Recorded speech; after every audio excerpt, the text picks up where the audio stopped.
பயணம் என்றாலே நமக்கு மகிழ்ச்சி. அதிலும் பஸ் மற்றும் காரில் பயணம் செய்வது பெரு மகிழ்ச்சி. பயணம் என்பது நம் வாழ்க்கையின் ஒரு இனிய அனுபவம். ஆனால் சிலருக்கு பஸ் மற்றும் காரில் பயணம் செய்ய பிடிக்காது.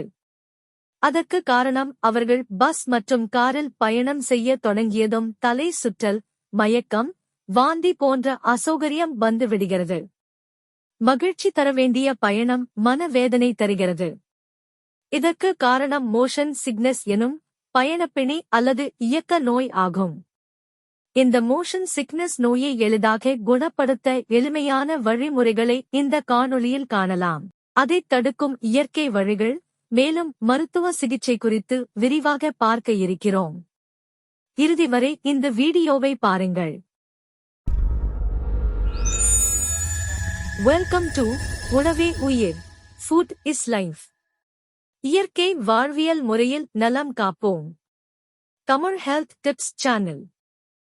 பயணப்பிணி அல்லது இயக்க நோய் என்றால் என்ன? பயணத்தின் போது வாந்தி வருவது போன்ற உணர்வு மோஷன் சிக்னஸ் என்று அழைக்கப்படுகிறது. இது ஒரு பொதுவான பிரச்சினை.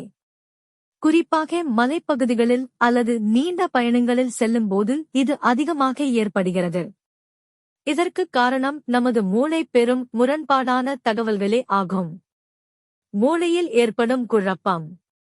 நமது உடல் நகரும் போது மூளைக்கு 3 முக்கியமான இடங்களில் இருந்து தகவல் அனுப்பப்படுகிறது. 1. கண்கள். பார்வை மூலம் நாம் நகர்ந்து செல்வதை மூளைக்கு தகவல் அனுப்பப்படுகிறது. 2.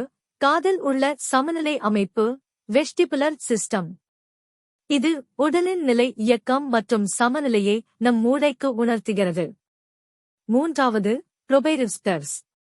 இவை மனித உடலின் தசைகள், தசைநாண்கள் மற்றும் மூட்டுகளில் அமைந்துள்ளன. நம் உடல் அசைவின் மூலம் நாம் இயங்குகிறோம் என்ற உணர்வை நம் மூளைக்கு தெரிவிக்கிறது. இவை 3ம் ஒரே போன்ற தகவல்களை அனுப்பும்போது மூளை நம்மை நகர்கிறோம் என்று சரியாக புரிந்து கொள்கிறது. இதுவே நாம் வண்டியில் அமர்ந்து செல்லும்போது நம் கண்கள் மூலம் இயக்கம் நடப்பதை மூளை உணர்கிறது. ஆனால் ப்ரோப்ரியோசெப்டர்ஸ் நம் உடலின் தசை, மூட்டுகள் அசையவில்லை என்ற தகவலை மூளைக்கு அனுப்புகிறது. இந்த இரண்டிற்கும் இடையிலான முரண்பாடு மூளையில் குழப்பத்தை ஏற்படுத்தி வாந்தி மற்றும் குமட்டல் போன்ற உணர்வை தூண்டுகிறது. மேலும் நாம் செல்லும் வாகனம் குலுங்கி செல்லும் போதும் உடல் சமநிலையில் ஏற்படும் மாற்றங்களால் மூளையில் தகவல் குழப்பம் ஏற்பட்டு நமக்கு வாந்தி மற்றும் குமட்டல் ஏற்படுகின்றன. மனிதனின் வளர்ச்சியில் இதற்கான விளக்கம். மனிதன் ஆயிரக்கணக்கான ஆண்டுகளாக நடந்தே நகர்ந்தான்.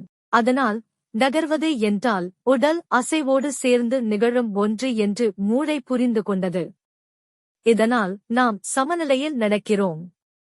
ஆனால் உட்கார்ந்தே நகர்வது என்பது, அதாவது கார், ரயில் போன்றவற்றில் வேகமாக செல்வது கடந்த 100 ஆண்டுகளில் மட்டுமே உருவானது. எனவே மனித மூளை இந்நவீன அனுபவத்திற்கு இன்னும் முழுமையாக தழுவிக்கொள்ளவில்லை. அதனால்தான் இத்தகைய பயணத்தின் போது வாந்தி உணர்வு தோன்றுகிறது. இயற்கையாக தடுக்கக்கூடிய வழிகள். 1. வெளிப்புறத்தை பார்க்க வேண்டும்.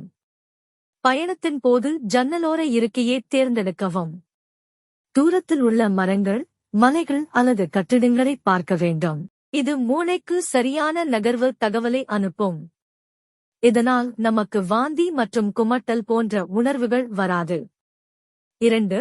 மொபைல் அல்லது புத்தக வாசிப்பை தவிர்க்க வேண்டும். நெருக்கமான பொருள்களை பார்க்கும்போது மூளைக்கு உடல் சமநிலையில் குழப்பம் ஏற்படும். இதனால் வாந்தி உணர்வு அதிகரிக்கும். எனவே பயணத்தின் போது அருகில் இருக்கும் பொருளையோ அல்லது புத்தகம் வாசிப்பதையோ அல்லது மொபைல் பார்ப்பதையோ தவிர்க்க வேண்டும். 3. டிரைவர் அல்லது முன் இருக்கையில் அமர்வது நல்லது. முன் இருக்கையில் அமர்ந்து வெளிப்புறத்தை பார்க்கும்போது மூளைக்கு தெளிவான தகவல் கிடைக்கும். இதனால் நமக்கு வாந்தி மற்றும் குமட்டல் போன்ற உணர்வுகள் வராது. 4. உணவு பழக்கம். பயணத்திற்கு 1 மணி நேரத்திற்கு முன்பு பெரும் அளவில் சாப்பிடக்கூடாது. அதிக எண்ணெய், காரம், கொழுப்பு உள்ள உணவுகளை தவிர்க்க வேண்டும். குறைந்த அளவில் பழங்கள் எடுத்துக் கொள்ளலாம். 5. இஞ்சி மற்றும் எலுமிச்சை. இஞ்சி அல்லது எலுமிச்சையின் வாசனை சிலருக்கு வாந்தி உணர்வை குறைக்கும். சிறிதுண்டு இஞ்சியை மென்று சாப்பிடுவது அல்லது எலுமிச்சை நீர் குடிப்பது பயனளிக்கும். மருத்துவ சிகிச்சை. இவை அனைத்தையும் பின்பற்றியும் பிரச்சனை நீடித்தால் மருத்துவரின் ஆலோசனையுடன் மருந்துகளை எடுத்துக் கொள்ளலாம். ப்ரோமெத்தசின், பெனர்கன் அல்லது அவாமின் போன்ற மருந்துகள் பயணத்திற்கு அரை மணி நேரம் முன்பாக எடுத்துக் கொண்டால் உதவியாக இருக்கும்.